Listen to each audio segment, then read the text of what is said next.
अस्सलामुअलैकुम दोस्तों, आज मैं आपके साथ चिकन कढ़ाई की रेसिपी शेयर करने वाली हूँ। जब कभी आपको अपनी ज़िंदगी में मौका मिले तो इस रेसिपी को आपने ट्राई ज़रूर करना है। ये इतनी धमाकेदार सी रेसिपी होने वाली है। तो चलें जी, इस रेसिपी को देख लेते हैं कि आज हम ये चिकन कढ़ाई कैसे बनाते हैं। बस हमने कोई लंबा चौड़ा झंझट नहीं करना, बस हमने आसान आसान सा काम करना है और सादे तरीके से आज हम ये चिकन कढ़ाई बनाने वाले हैं। तो यहाँ पर आप देख सकते हैं, ये जो मैं स्पून यूज़ कर रही हूँ, यही मैंने 2 बर्गर कढ़ाई के अंदर ऑयल के ऐड कर दिए हैं। और मैंने बड़े साइज़ के प्याज ले लिए, जिसको मैंने बारीक काट लिया, वो ऑयल में ऐड करेंगे और अच्छा सा हमने कलर आने तक इसको हमने फ्राई करना है। जब अच्छा सा कलर आ जाए प्याज में तो हम थोड़ा सा पानी ऐड करेंगे ताकि हल्की सी ये सॉफ्ट हो जाए प्याज।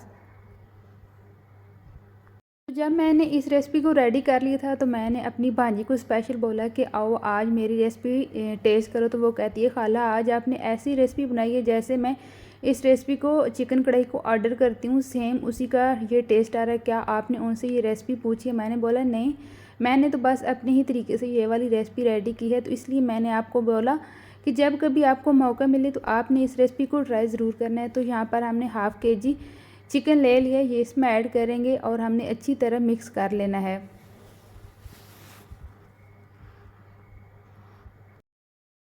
चिकन को हमने अच्छी तरह ऑयल के साथ फ्राई कर लेना है। इसका एक तो कलर चेंज हो जाए और दूसरा ये गोल्डन सा हो जाए।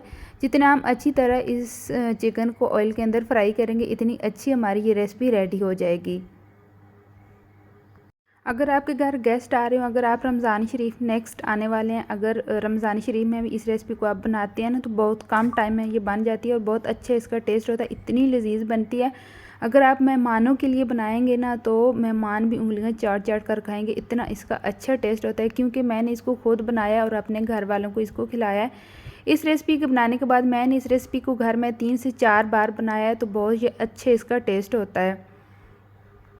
तो यहाँ पर बड़ी साइज़ का हमने टमाटर ले लिया, जिसको हमने कुंडी में कूट लिया है, वो हमने इसमें डाल दिया है। जब हम फ्रेश वाला पेस्ट डालते हैं ना टमाटर का, तो बहुत अच्छा टेस्ट आता है चिकन कढ़ाई में। तो एक तो ग्रेवी बहुत अच्छी बनती है। तो अभी हम यहाँ पर मसाले ऐड करने वाले हैं। मसालों में मैंने ले लिया 1 टीस्पून धनिया पाउडर और 1.5 टीस्पून मैंने लिया था लाल मिर्च का पाउडर। और यहाँ पर मैंने गरम मसाला ऐड कर दिया है। ये सफ़ेद जो ज़ीरा है ना वो वाला है, और 7 दालचीनी जो है ना वो मैंने मिक्स करके रखी हुई है, वो मैंने ऐड की है। अभी हमने सारे मसालों को मिक्स कर लेना है और नमक आप अपने हिसाब के मुताबिक इसमें ऐड कर देना है।